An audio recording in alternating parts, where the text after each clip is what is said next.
Hello, everybody. Welcome back to another English 370 class. Today we are finishing up our series of lectures here on syntax. This is the third lecture in our syntax series. Finishing it up, you should be listening to this. Doesn't have to be on Friday, but the intent is for this to be Friday's class. We've gone over a couple things so far in this sequence of syntax lectures. In the first one, we introduced the concept of what syntax is, and we talked about the difference in methodologies between elicitation, and attestation, and some of the advantages of each of those different methodologies.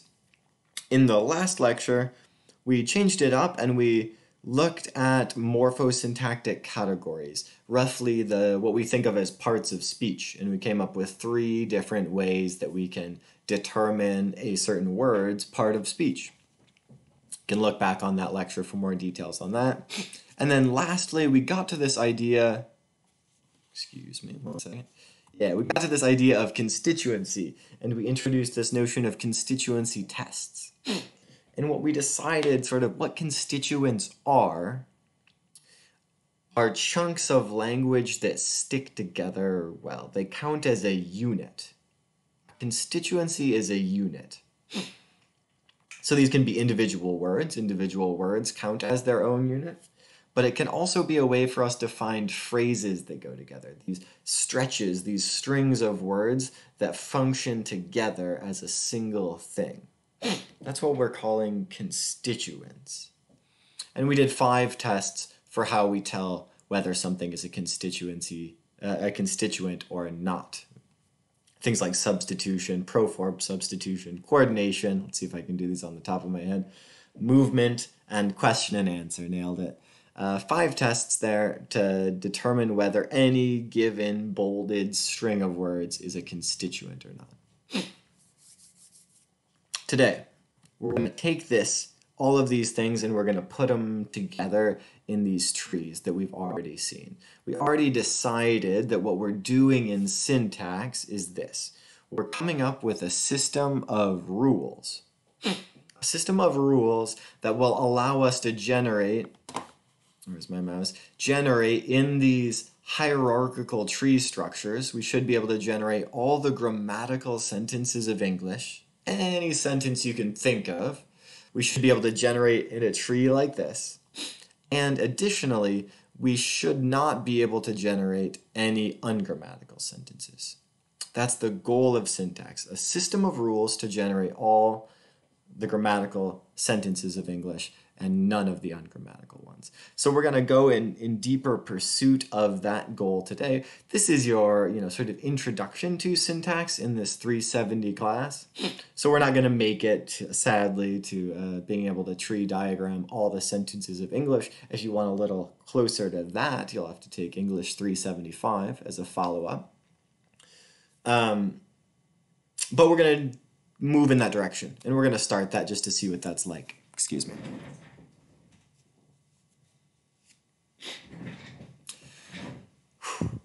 And we're doing that. This system of rules that we're devising looks like this, looks like these system of trees that we're developing. So we're going to go back and revisit these trees. Now we introduced them in the last lecture.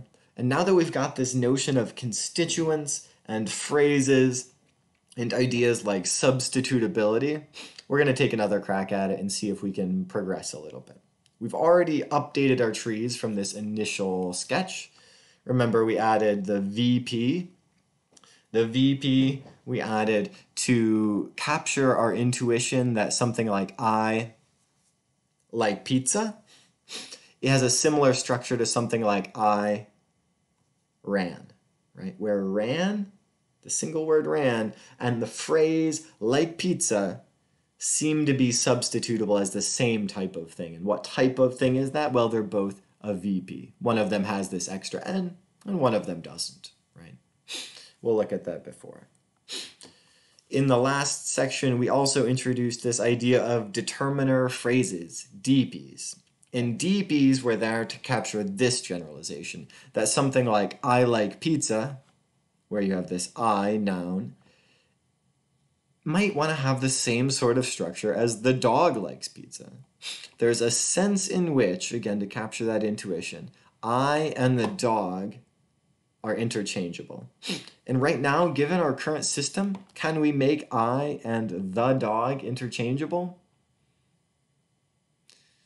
No, we can't, right? Because we only have a spot for a noun. We don't really, in this current generation of our trees, have a spot for the. It's a separate word. It needs its own node, and we don't have anywhere to put it. So we can fix that. We can fix that by introducing, again, like we did at the end of the last class, these DPs. This is a determiner phrase, determiners being things like the and a and the. And so now with a new phrase, armed with our newly minted DP, we have a spot for something like the dog. We have a spot for the. We always had a spot for dog, but now we have a spot for the. Ta-da! And what we can see is that this is gonna make our trees more complicated. Hopefully not our lives more complicated, but at least our trees more complicated, right? Because this little guy pizza here, hopefully you can see my mouse when I'm just randomly gesturing like this. I think you can. Pizza is also replaceable with the pizza. Shucks, the dog likes the pizza.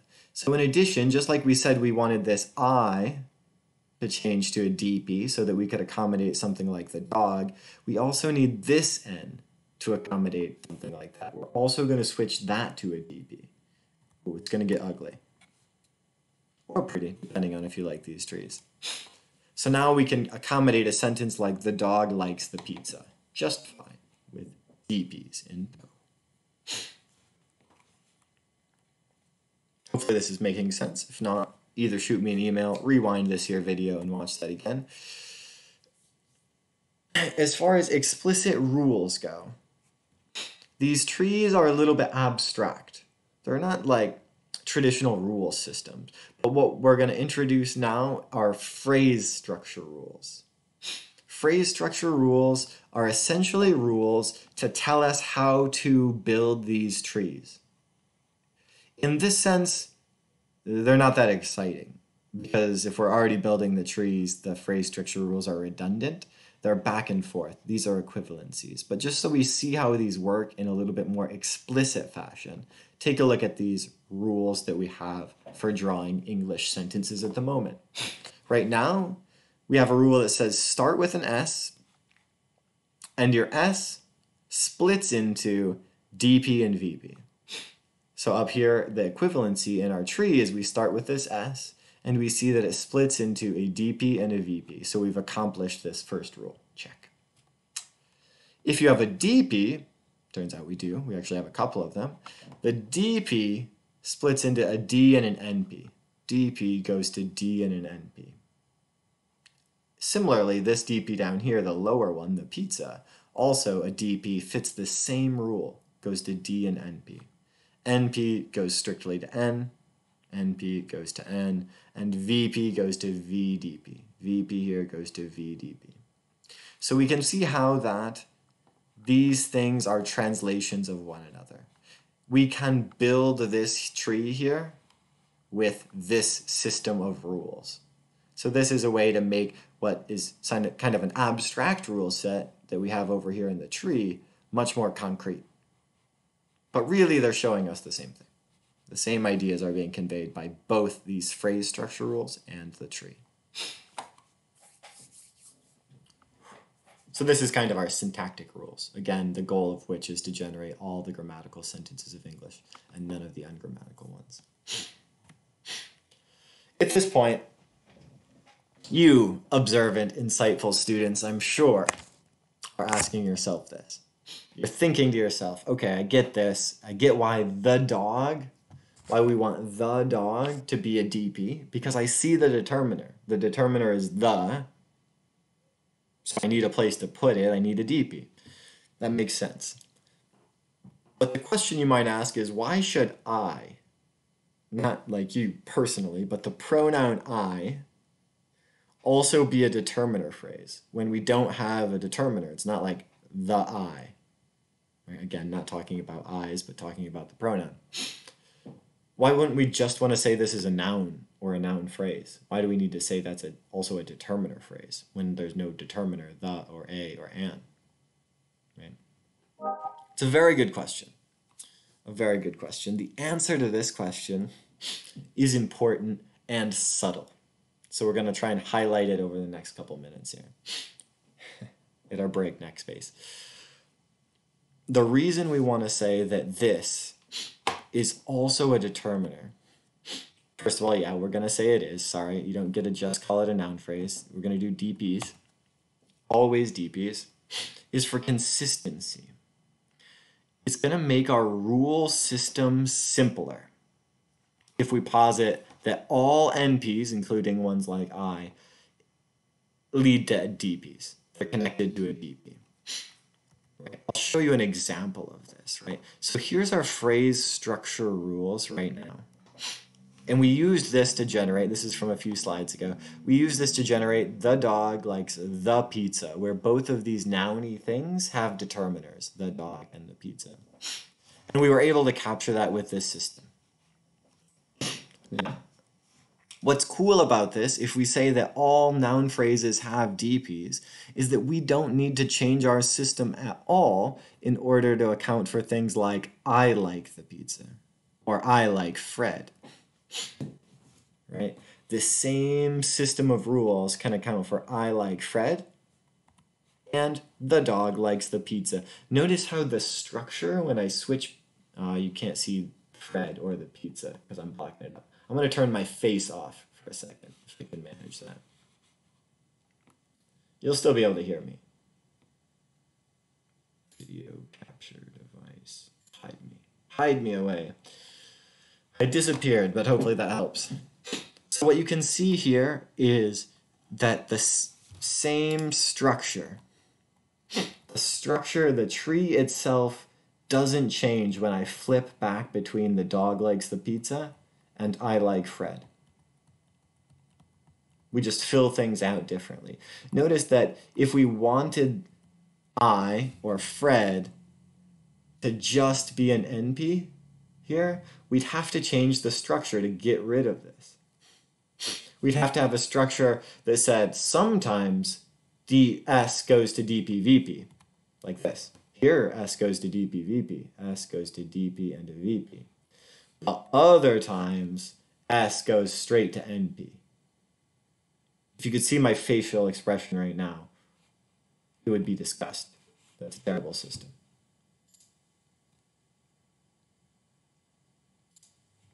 Right? We don't want two different rules. One that says S goes to DP. Oh, you can't see my marker. We don't want one rule that says S goes to DP and another rule that says S goes straight to NP. That's just more rules and it's more complicated. So instead we can say, keep the same structure.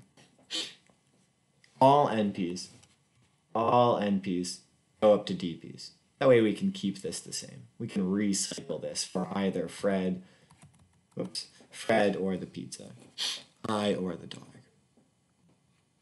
Consistent. We don't need to add any rules this way. So then there's a question of, do we put anything in when we have here? Do we put anything in this D slot, even though we don't see any words, like it's not the I or AI likes the Fred? Do we put anything in here? And we do. We put these little placeholders in here. This is a null symbol. This is a null symbol. And it just says there isn't a determiner here, but believe me, that's what it is. It maintains the same structure. Sometimes you have the here, sometimes you have the null symbol. Sometimes you have pizza here, sometimes you have I, etc. Shoot me emails. Again, that's a subtle conceptual difference or reasoning why we prefer this DP structure to a just flat NP structure, or a variable, sometimes DP, sometimes NP structure, but it's kind of an important one too. We're limiting the number of rules that we have. I'm going to keep my face off because it sounds funny. Because I neglected to make sure there was nothing in that bottom right area. I might come back again. Cool. So we have our structure, and we're building English sentences like this. Obviously, there's more to English sentences than just like nouns and DPs and VPs. We have other parts of speech that we're not accounting for in this current system, right? So let's try and work those in too. We're going to try, let's start with adjectives and adverbs. Adjectives and adverbs. Here you go. So adjectives and adverbs, you plug in like this. Here's our tree, and note that we have a very similar rule set where S goes to DP and VP, DP goes to D and NP. Here we have a slight change where NP is going to an adjective and an NP. A heroic firefighter, not just a firefighter or the pizza or something like that, the dog, but a heroic firefighter. And here we just take this little adjective and we plug it into the noun guy, this noun thing. It's modifying this NP. These are modifiers. In the same way, quickly here, an adverb, quickly saved. Here's our VP structure, where quickly is modifying this VP. The frightened lizard. Here we have just another adjective again, and it's plugging into this NP, frightened lizard. So we just add those, and we note that, yeah, we just plug them in. We draw an extra line here. We maintain binary branching. There's a couple things you should notice about this tree. One of them is that all our little nodes here, all our letters, have 1 or 2 branches, not more. It's all binary branching. It kind of helps us keep our system A, legible, and B, it's kind of elegant that way. So that's the first recognition, is that we have binary branching. You may have noticed another pattern in our tree drawing, which is this, right? If I was going to abstract about how we're drawing these trees, you've got some sort of phrasal level, and then you've got a something. It seems very vague. Here's more concrete, right? Sometimes we have noun phrases, and they go down to nouns. Sometimes we have verb phrases, and they go to verbs. Sometimes we have determiner phrases, and they go to determiners. There's a pattern here, right? XP, X is just a variable here.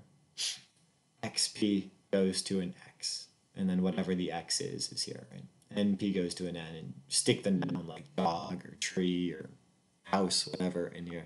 VP goes to V, and then you stick your verb in here. Likes or saved or ran or whatever verbs we've been using so far in class.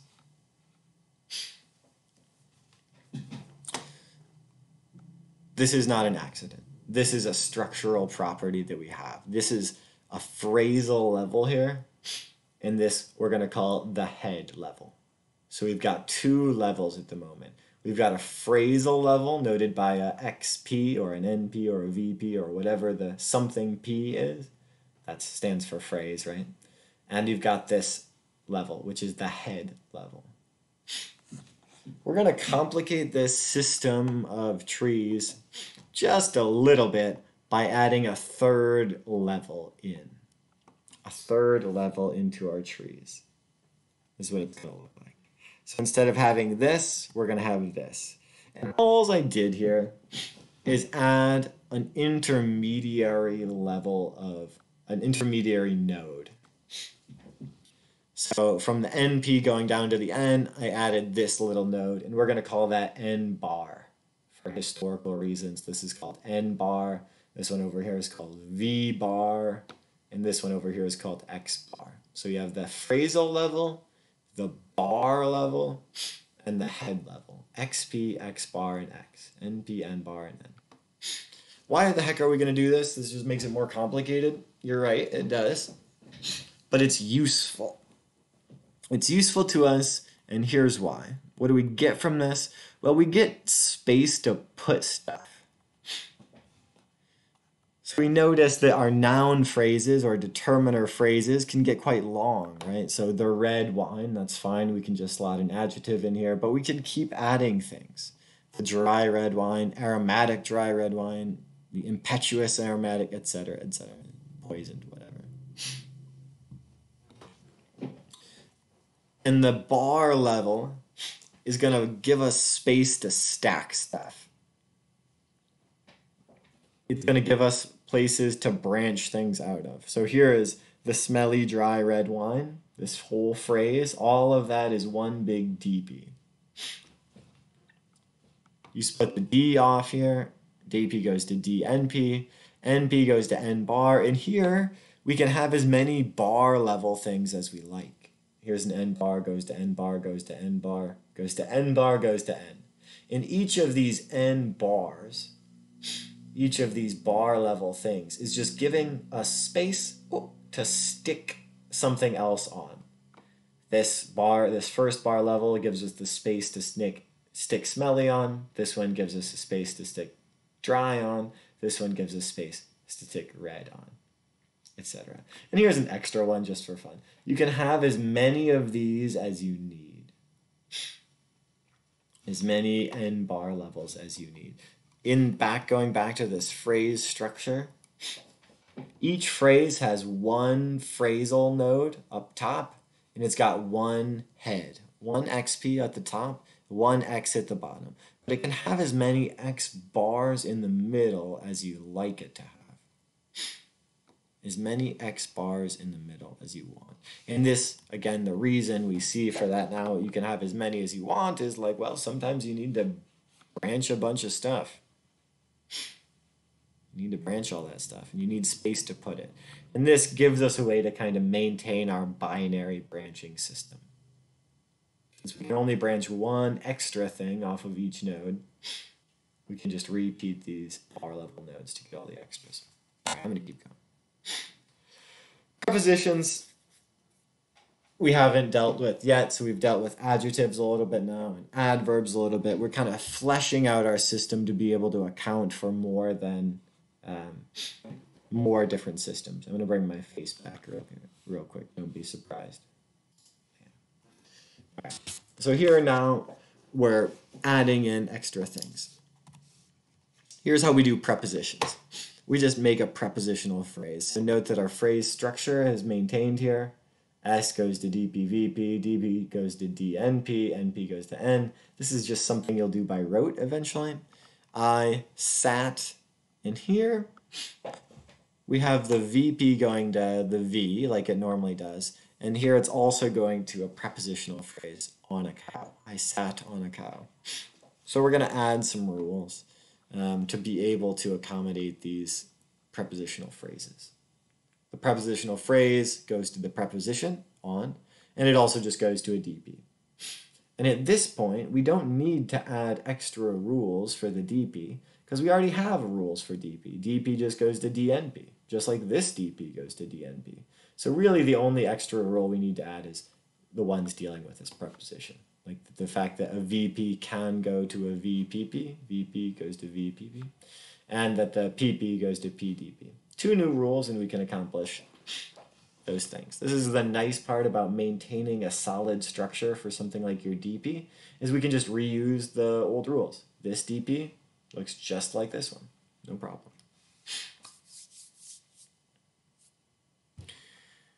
This is about as complicated as our rules are gonna get. This is as complicated as our sentences are gonna get here. We'll have sentences, subjects and verbs and objects here, and we'll have adjectives attached to them, we'll have adverbs attached to verbs, and we'll have prepositional phrases. But this is about the extent of tree that you're gonna have to be able to draw. The trickiest part about drawing these trees, and the last topic we're going to cover in today's lecture, has to do with some ambiguity.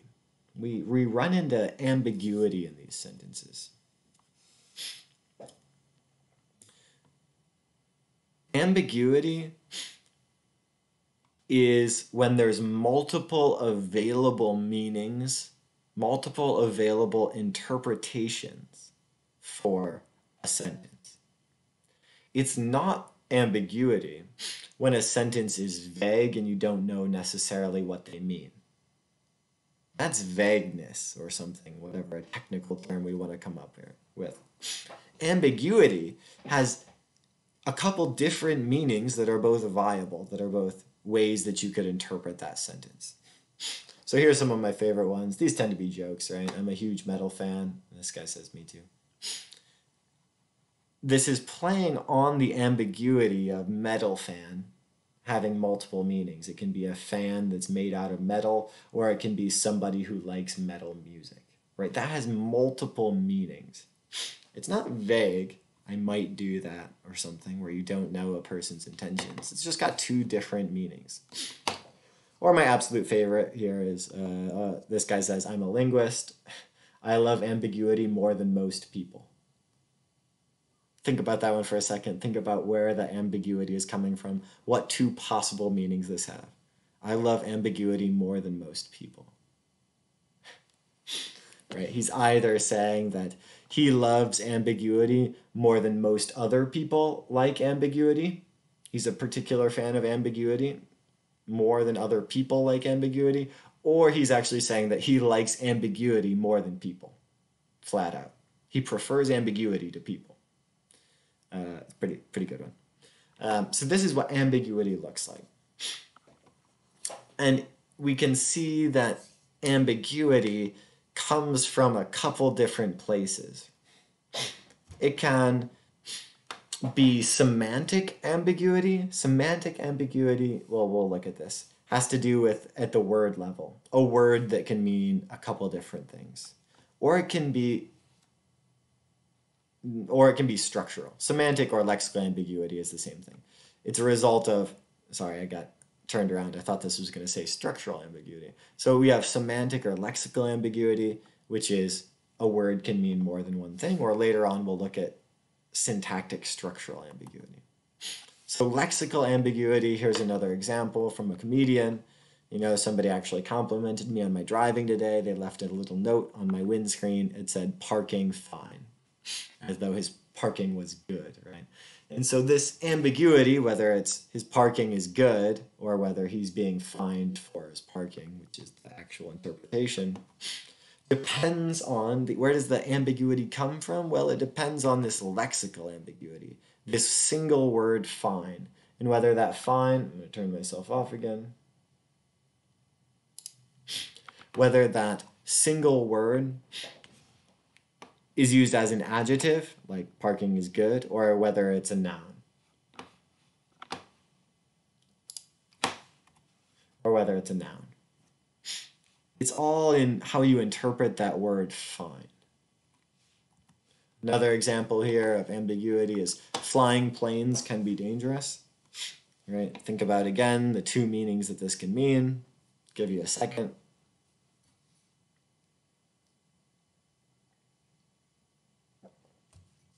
It can either mean that the action of flying planes, for a person to fly planes is dangerous, or it can mean that the object flying planes are dangerous. Like planes are dangerous when they're in flight. They're not so dangerous when they're on the runway, but flying planes, those are the dangerous ones. And this depends on whether the word flying is used as a verb or an adjective, right? It's all about this one word. That's a lexical ambiguity. How do you interpret this word? How do you interpret fine? How do you interpret flying? That we're not going to concern ourselves with too much. What we find more interesting is structural ambiguity.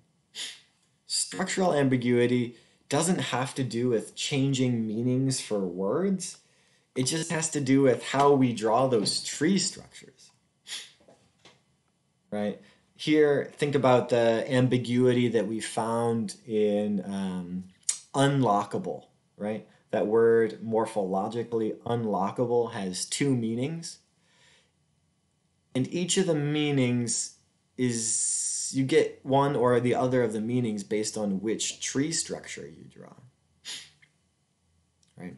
Here's a sentence for us to consider.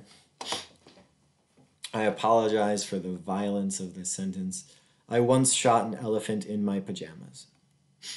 Think about that sentence and what it can mean. I once shot an elephant in my pajamas. What are the two meanings? Well, it can mean this. It can mean that I shot an elephant while I was wearing pajamas, right? While still in my pajamas, I woke up and there was an elephant invading my house and I shot the elephant while I was wearing pajamas.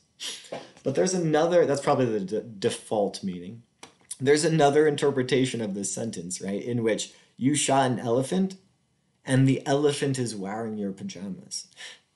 I once shot, pause, an elephant in my pajamas, right? This is the picture, right? The elephant is wearing your pajamas. A much more surprising turn of events there. But it's an available interpretation or parse of this sentence. That's what makes it ambiguous, right? It could mean a couple different things. And now we want to think about it. Is there a single word whose meaning is changing, like fine to fine, right? Fine being good or fine being a penalty, right? Where we mean that multiple ways. Or like metal fan, with fan can mean somebody who enjoys something, a metal fan, or it can mean something that blows air, a fan, right? Those words change. Here, I once shot an elephant in my pajamas. That's not the case. It's not a single word. It's not like elephant can mean multiple things. It's a structural issue. It's essentially what is in my pajamas modifying. So we're going to look at the tree drawings of this sentence now. Woo, they're doozies, right? They started to get big. We really dove into the deep end here with, with these tree drawings. I once shot an elephant in my pajamas. Here we have, I once shot an elephant in my pajamas. Who's wearing the pajamas? What you want to be thinking about when you look at this is, right, it's really the crux of this ambiguity is who's wearing pajamas? Who's wearing pajamas? And in this sentence, what is in my pajamas modifying? That's what we want to know. What is in my pajamas modifying? In this sentence, in my pajamas is plugged into the verb phrase. It's plugged into the verb phrase. And thus we see that it's modifying the shooting action. I shot in my pajamas an elephant. Right?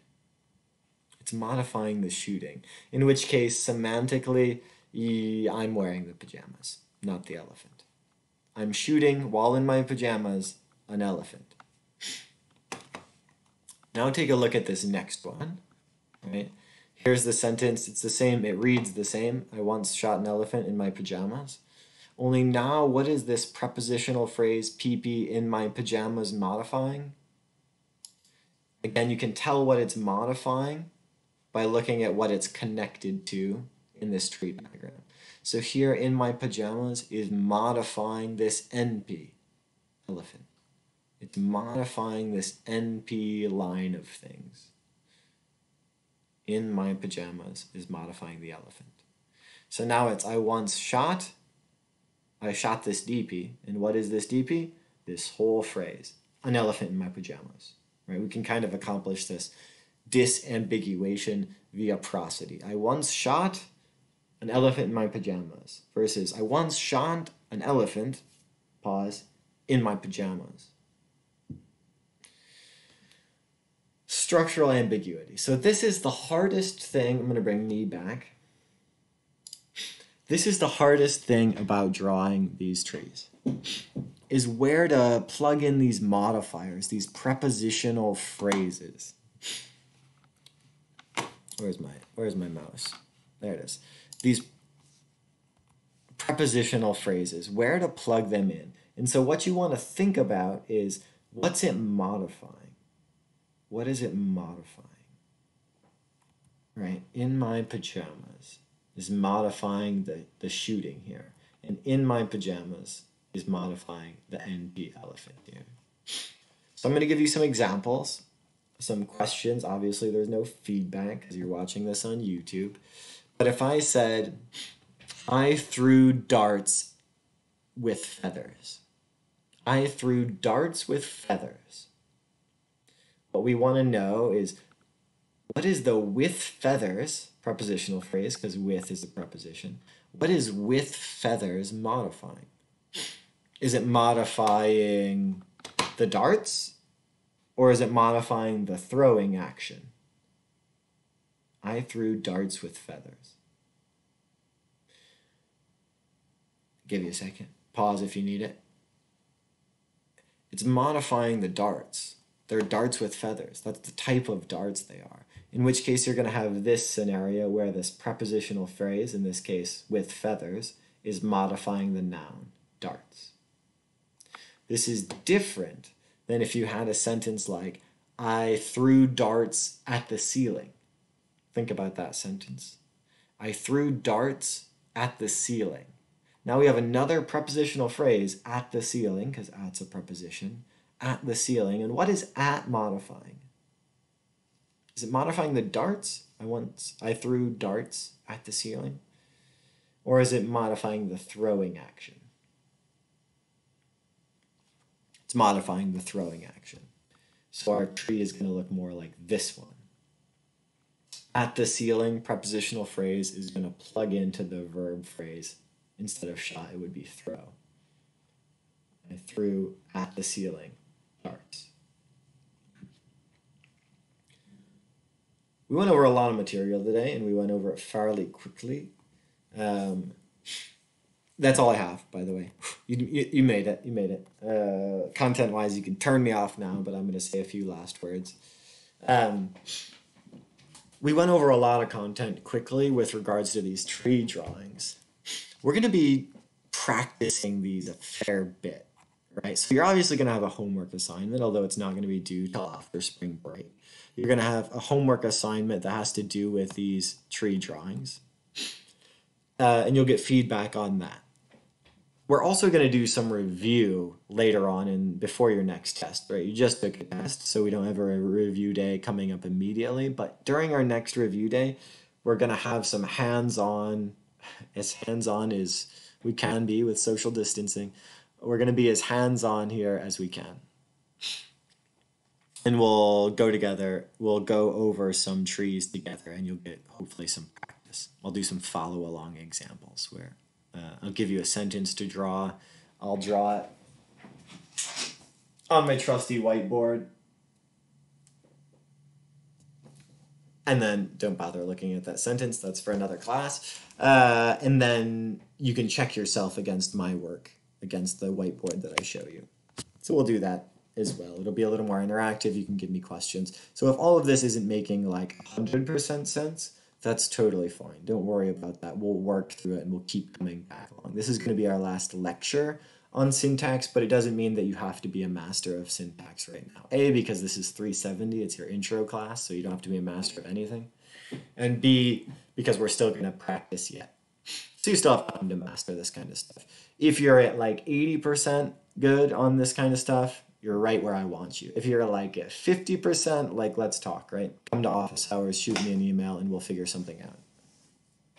I'm happy to, if people have questions, and if people email me questions, that would be ideal. I'm happy to make little update videos or post something where I recover something or cover in more depth something that I've already done, so to clarify it. Chances are, if I've said this before, whatever, but chances are if you have a question or didn't understand something from this lecture, other people in the class also didn't understand it from the lecture. So you're doing actually the class a big favor by emailing me and bringing that to my attention such that I can fix it.